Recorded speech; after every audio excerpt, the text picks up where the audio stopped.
আসসালামু আলাইকুম এভরিওয়ান, সবাই কেমন আছেন? অবশ্য ভালো আছেন। আজকে আমি আপনাদের মাঝে নতুন একটা রেসিপি দেখাবো, একদম ইউনিক রেসিপি।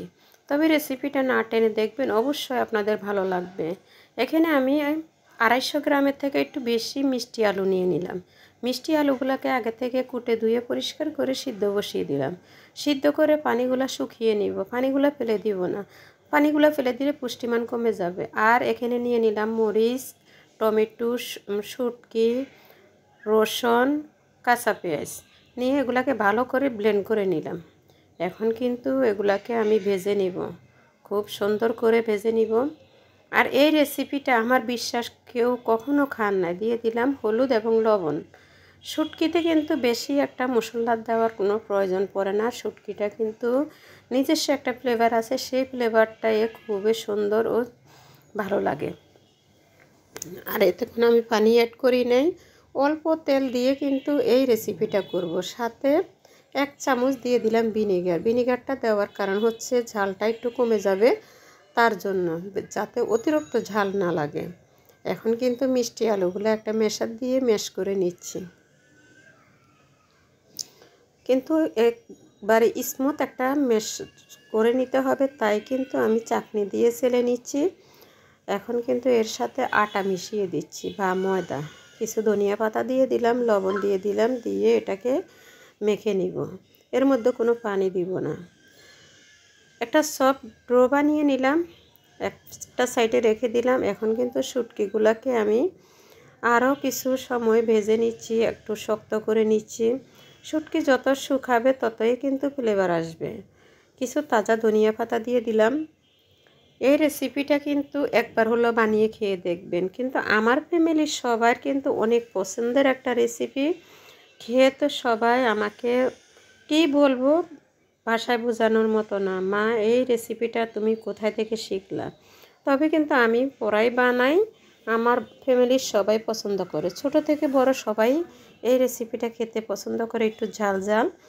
যাক, আমার শুটকিগুলা হয়ে গেল। এখন আমি রুটিগুলা বানিয়ে নিব।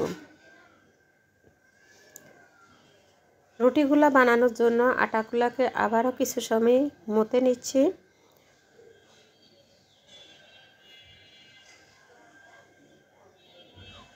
মাথা হয়ে গেছে, এগুলাকে এখন আমি গুটির আকারে করে নিচ্ছি আর এই রুটিগুলা বেলে নিব। আপনারা চাইলে বড় করে বানিয়ে নিতে পারেন, আবার ছোটও বানিয়ে নিতে পারেন। আমি আপনাদেরকে দেখাচ্ছি, কিন্তু আমরা যেমন রুটি খাই ওরকম রুটির মতো করে পাতলা করে বেলে নিব। এটা বেশি একটা মোটা করার প্রয়োজন নেই। আর এই রেসিপিটা খেতে একটু মিষ্টি একটু ঝাল, এর মতো টেস্টি মনে হচ্ছে যে আমার থেকে অনেক টেস্ট লাগছে। ইনশাল্লাহ আমার বিশ্বাস আপনাদেরও লাগবে। এখন দুইটা সাইড কেটে নিলাম, কেটে এগুলোকে আমি আলাদা করে নিলাম, রোলেরটা যাতে সুন্দর আসে শেপ, তার জন্য এখন শুটকির যে পুরটা আছে সেই পুরটা দিয়ে কিন্তু এটাকে ভালো করে এর মধ্যে লাগিয়ে নিচ্ছি, তারপরে এটাকে মুড়িয়ে নিচ্ছি।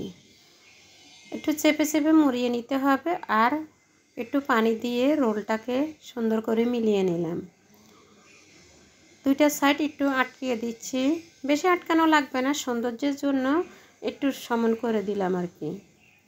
এখন কিন্তু এগুলাকে আমি অল্প তেলে ভেজে নেব, তেল বেশি প্রয়োজন পড়বে না। চুলার আঁচটা মিডিয়াম টু লো আছে কিন্তু ভেজে নিব। আমার বিশ্বাস এই রেসিপিটি খাওয়ার পরে আপনারা শুটকি দিয়ে প্রতি কিছুদিন পর পরে কিন্তু এই রেসিপিটা করবেন।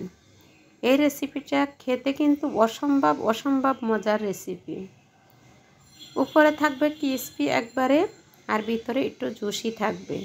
যেমন আমরা চিকেন রোল, এগ রোল বানাই সেরকমই হবে।